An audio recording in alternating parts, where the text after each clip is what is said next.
Alors à l'échelle locale, donc, nous avons de prévu la suppression de 8 trésoreries, donc, dont certaines trésoreries très importantes qui reçoivent énormément de monde, comme Saint-Joseph, le Tampon.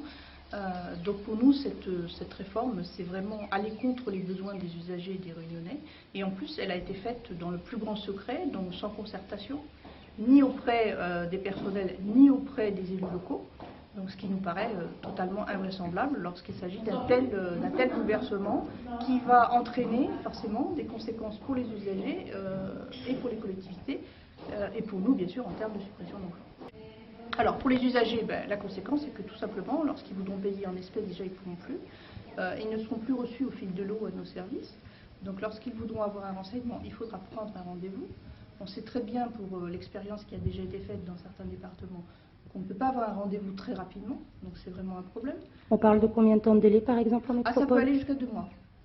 Donc quand vous avez une question sur vos impôts et il faut attendre 2 mois pour avoir la réponse, ça paraît quand même un peu invraisemblable. Donc du coup, ce qui va entraîner pour eux d'aller vers le seul service de proximité qui va rester ouvert, c'est-à-dire la mairie. Mais la mairie n'aura ni les moyens, ni la spécialisation pour répondre correctement à ces questions. Donc les usagers vont se retrouver soit tout seuls devant leur ordinateur, soit ils vont essayer de faire effectivement tout seuls et ils vont faire des erreurs. Ils vont en tout cas ne pas être contents du tout, et ça c'est tout à fait normal et légitime. Et donc c'est vraiment la fin de la proximité et c'est aussi la fin d'un service public. Et quelles sont vos revendications justement par rapport à la réforme? Faut-il la supprimer, la discuter? Écoutez, là, dans l'état où elle a été faite, pour le moment, il faudrait en tout cas la suspendre, ça c'est clair. Et ensuite avoir une vraie discussion et un vrai travail de fond pour savoir comment on peut faire fonctionner cette administration différemment, puisque manifestement on estime qu'elle ne fonctionne pas bien, mais en tout cas on ne peut pas décider ça à 6 dans un bureau. C'est ce qui a été fait en l'occurrence en local.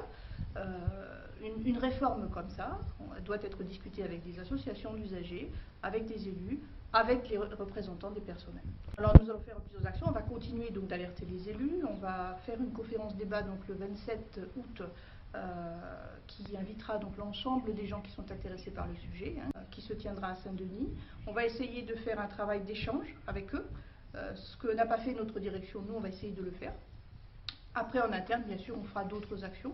On a prévu une grève en intersyndicale le 16 septembre. Donc, cette grève, elle sera préparée auparavant par des visites dans les sites, par éventuellement l'organisation d'un petit référendum auprès des agents, etc., de manière à pouvoir les mobiliser, donc, dans le but de faire une grève qui soit significative.